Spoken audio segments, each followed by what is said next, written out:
Welcome to North Shore Conversations. I'm Laura Swanson, your host.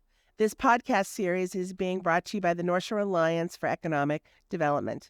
The Alliance is a private-public membership organization made up of regional leaders focusing on the key issues that impact the North Shore, such as transportation, affordable housing, workforce, and business recruitment and retention.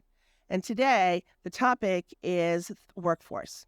And we're delighted to be joined by Lynn Mayor Jared Nicholson and David Morales, the General Manager of Unicare. So both of you, thank you so much for being part of today's podcast and more importantly, as part of the conversation. Thank you. Thanks for having us. Thank you, Laura.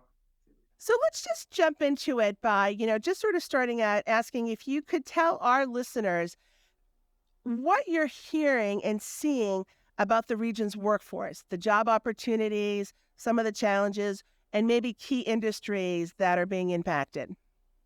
I think, like a lot of regions, we're hearing about the real challenges that employers are having in filling their workforce needs, and also just the mismatch of skills and the lack of availability of particular skills that employers are looking for. In terms of particular industries, so we're actually working now on a workforce development plan for the city, and so have done a lot of data analysis and gotten feedback from employers. And some of the key industries that we're focusing on with particular workforce challenges that have importance to the city are education, healthcare, construction, manufacturing, and then the industries that cut across those, like clean energy, life sciences, and technology. And what I would add is that there are similar themes happening across the state and the region in terms of the workforce. I'll start with a high level just to get the conversation started and add to some of the mayor's comments. But the first one is the high cost of living in Massachusetts. Recent reports have shown that Massachusetts is now the top 5 in the nation in terms of the high cost of living, and then number 2 in terms of the high cost of doing business in the nation.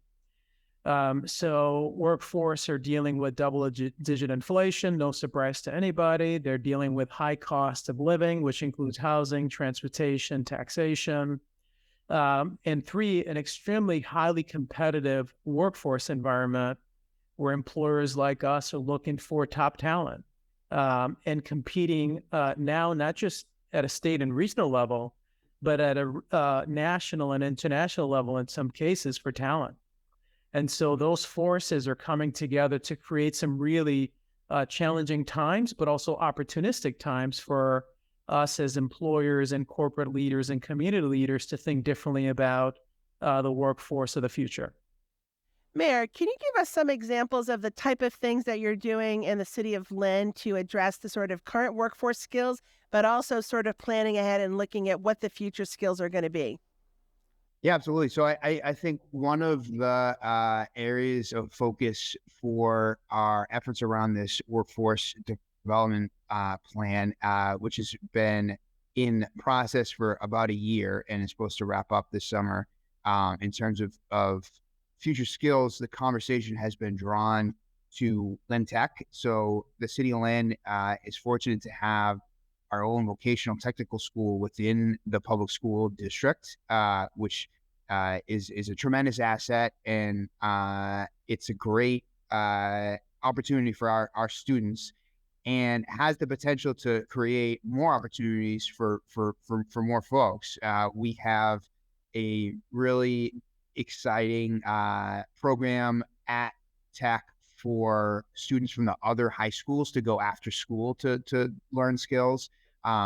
We have been able to add an 8th grade to the Tech to introduce vocational skills at the middle school level.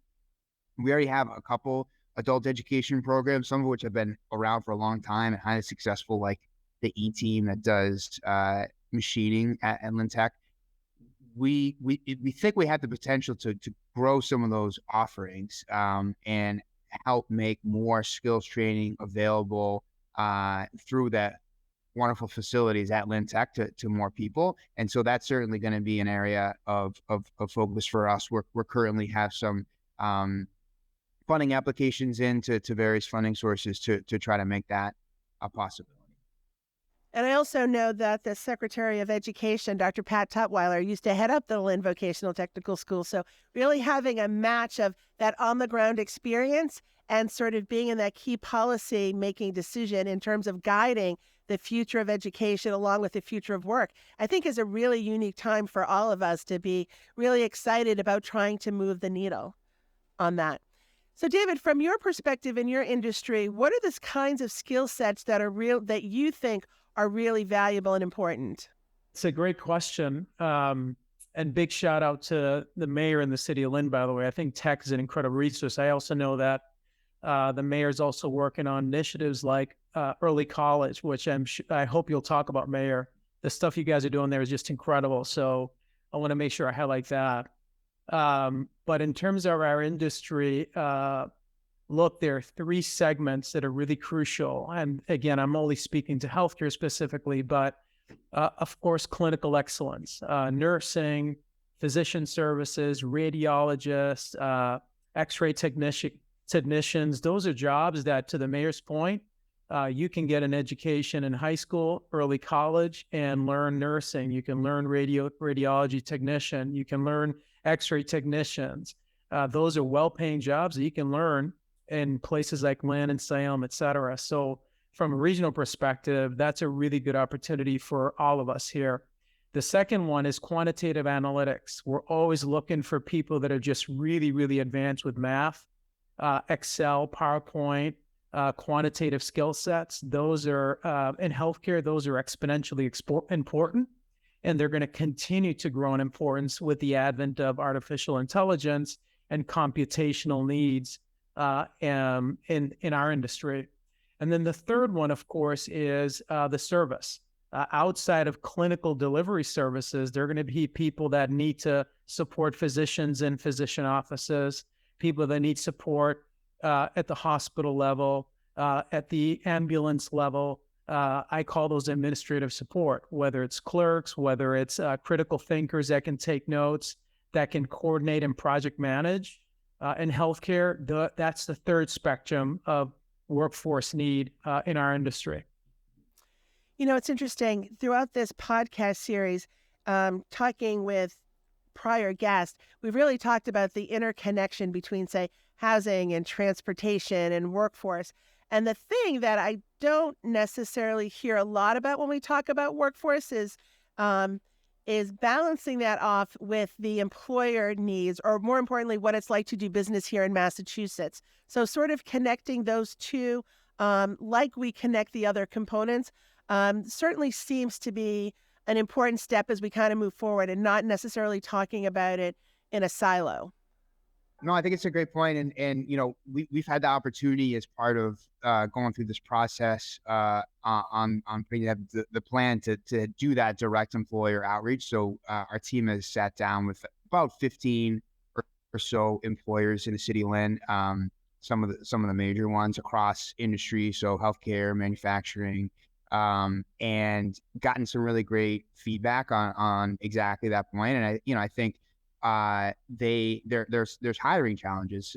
We all know that. And I think, from the city's perspective, one of the things that can both be frustrating in terms of the scale of the problem, but also exciting opportunities, that while we have all these employers saying they can't find people, we also have so many residents that could benefit tremendously from getting into a better job, to a better paying job. And we also have generations and generations of folks that are coming up, growing up in our city that need to be prepared for those jobs.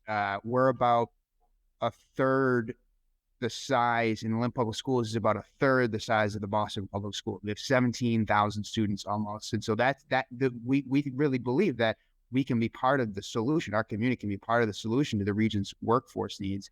And we can play more of a convening and coordinating role to help make sure that those students and those residents that we have that could benefit from better paying jobs are getting into the skills that our employers actually need. Mayor, what's interesting is, as we're having this conversation, we're sort of talking about what our workforce needs are now, because there's a real need right now, but then also making sure that we're not missing the opportunity to be planning ahead for where those jobs are going to be, right? But the other thing too, and I'm interested in both your perspectives, because part of this challenge, I think, is awareness of career opportunities, awareness of the type of education, along with getting into industries, whether you have a high school degree, whether you have an associate's degree, bachelor's, or advanced. There are career pathways, but I think they're either people don't know about the industries, or, for example, they have a preconceived notion of what advanced manufacturing might be.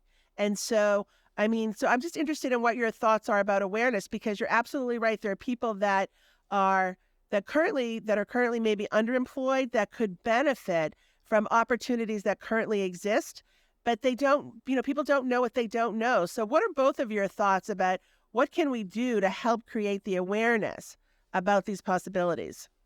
I think one of the things that we've talked about is more coordination or among the various organizations that come into contact with folks, so that they're talking to each other more, and you end up creating a workforce development system where there's no wrong door. If anyone says, I am interested in getting a skill, no matter who they say that to, they will find their way to the right program, even if it's not the first person that they raise that issue with. And that requires a lot of communication and coordination to get there.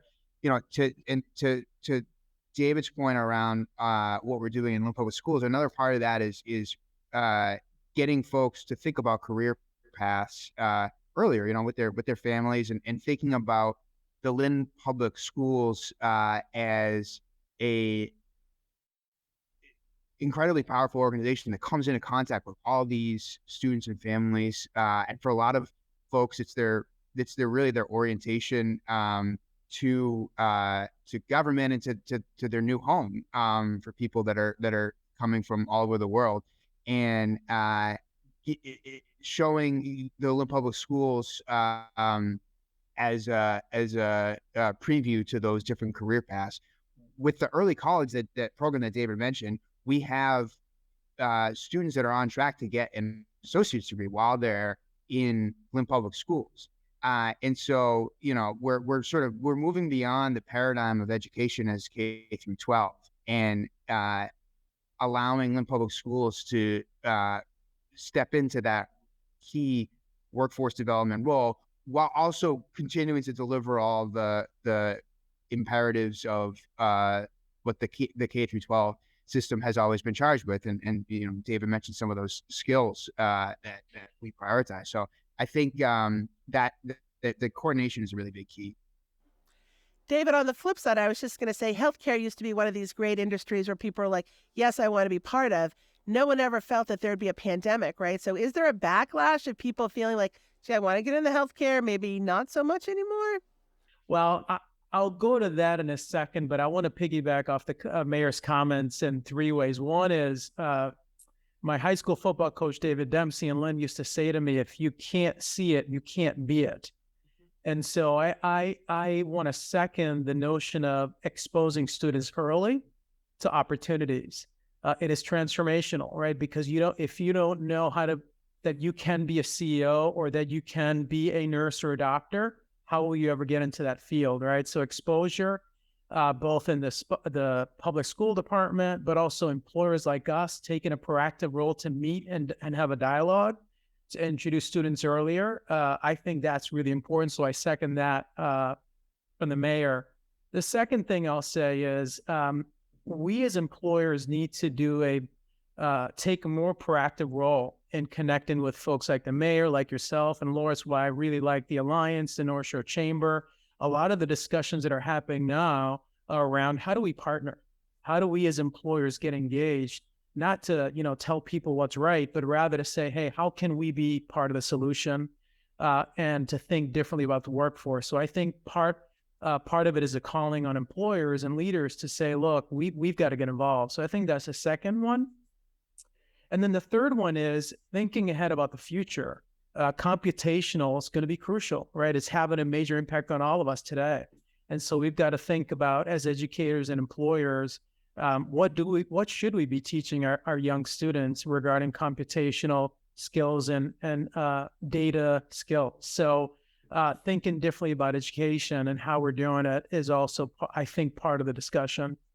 Backlash, to your question about backlash regarding healthcare and the pandemic, what I would say is the following. Again, I'm only from the health plan perspective, talk often with my provider colleagues and health plan colleagues, but what I will say is that the burnout a serious consideration, especially for nurses and some physician groups. I can tell you that, and we all know this, I think the nurses bore a significant brunt of the workload during the pandemic, went above and beyond. And so some of that is real, but at the same time, I think that healthcare is also in a transformational time where we're all thinking, whether you're a hospital, a physician, or a health plan, we're thinking really differently about how to deploy healthcare. For example, we're leveraging more and more telehealth services and digital services to engage our members. And so here comes computational and quantitative skill set, right?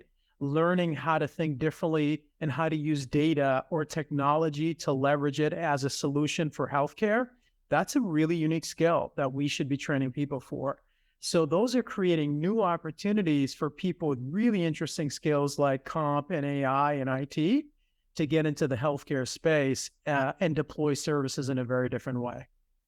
And I mentioned that, David, more just as when we talk, what I was mentioning, sort of marketing maybe about industries that people may not be well aware of, or maybe marketing to reintroduce, what people's perceptions might be in that space. Because we know healthcare has great opportunities for economic mobility and those kinds of things. But we're at this very different point now where I think there's an opportunity, as you both talked about, in terms of partnership, bringing the businesses and the municipalities, the school systems, and creating that opportunity, not just for children, but also for what we call the circles of influence. There are parents who can help guide them and say, yes, that's a great industry, or no, it's not, right? Or maybe introducing to teachers and administrators what these industries now look like, as opposed to maybe what the perception would be. So in general, just sort of marketing, what are those opportunities, again, with the eye towards that economic mobility, right, to do that. David, earlier we were talking a little bit about some of the challenges that businesses were facing, and I'm just wondering, are there solutions that you think might be helpful to the current businesses and the climate that we're in, and what do those look like? Are they policy? Are they what are they? Well, I don't have a crystal ball about what's going to happen in the future, but I can only speak to my limited experience leading this company and others previously. So I'll give you that perspective. What I can say is that over the past 2.5 years, our costs of operating have gone up really high. And so how typically any private organization, and this will probably be true for most companies, typically anywhere from 50 to 70% of your costs are labor. And so we have to be really thoughtful about how we care for our employees, how we steward them, how we enable them and encourage them. But the challenging part right now is their costs are going up, our costs are going up. And so that's a recipe for really disaster and difficult situations. So solutions, one is I always think about both the cost side and then the revenue side. On the cost side, I think it has to be a combination of several things. One is lowering the cost of doing business, which includes taxation. Taxes and regulatory expenses are significantly higher in Massachusetts when you compare us to other states. There's trade-offs to that, right? But taxation and fees are high in Massachusetts when you compare apples to apples, the cost of doing business. The second one is tax incentives and tax deductions work. In Massachusetts, the life science industry is now the world's leader in life sciences, and a significant part of that success was the $1 billion plus tax deductions and credits that were enabled over 10 years ago for that industry. And so those are solutions that I think regulators and policymakers need to think about as you think about the cost of doing business and how to encourage economic growth and mobility. And then the third one is the actual mobility of the employees. How can we help them to get to places easier? I can tell you that many of my employees travel across Eastern Massachusetts to get to our office in Woburn, and the commuting time is doubled. And so how we think about public transportation has to be part of the solution. Mayor Nicholson, I'm just curious from your perspective, from a municipality perspective, what are your thoughts about when you are looking to promote Lynn to site businesses here? What is the story that you tell those businesses, and why is Lynn the community that they should come to? One of the things that we start with is the fact that we have a large and ambitious workforce. Given that workforce is such a critical need, we had success with the advanced manufacturer, sort of adjacent to life sciences, and that was one of their biggest questions. And the fact that we had a voc tech school in district and a great relationship with our community college, and an ability to coordinate with them around their hiring needs, I think was really interesting and attractive to them. We have the appetite for growth here in the city of Lynn too, which I think is a great selling point for us, that we have a community that is looking for the investment, that's looking for the good paying jobs, and that we have the available space, particularly the industrial space, that can be hard to find in other communities. And so that's been a feature for us. And we've also tried to make it really easy to go through the process, facilitating the kinds of investments we're looking for through zoning overhaul, the streamlining some of the review steps that need to be taken, and improving communication along those steps, so that people are getting answers quickly and feedback regularly about as they go through that process. One of the big things that I've heard in talking to employers and developers that are making those kinds of decisions is the importance of having a long-term vision, so that people feel confident in making that investment, and seeing that it is leading to something that makes sense for them.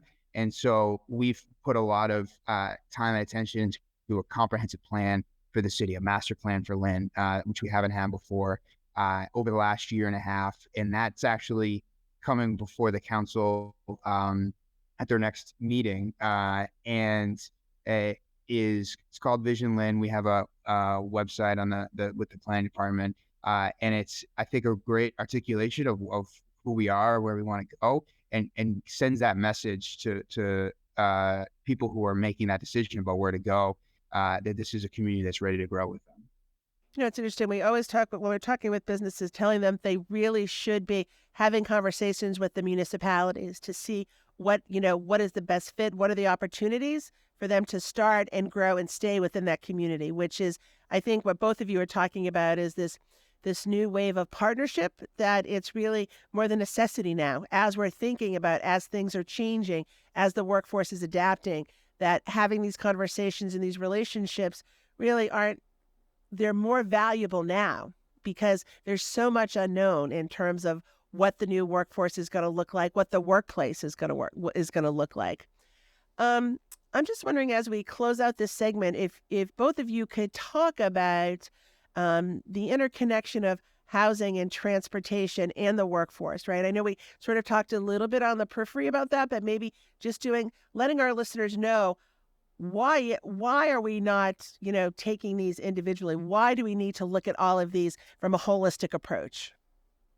I think it's a great point, and it's another, just talking about how when we're presented to the community, it's another asset or advantage that Lynn has, is that we do have housing that employees can afford relative to other communities here in Lynn. So that's certainly an advantage that folks have mentioned to us. That is something that we still need to proactively address, because as rents and home prices continue to rapidly increase, that affordability has been lost for a lot of folks, and is threatened for a lot of folks. So the cost of housing is a top priority for us, and housing and transit is one of those barriers that have been raised in our workforce conversations from employers who worry about their own employees.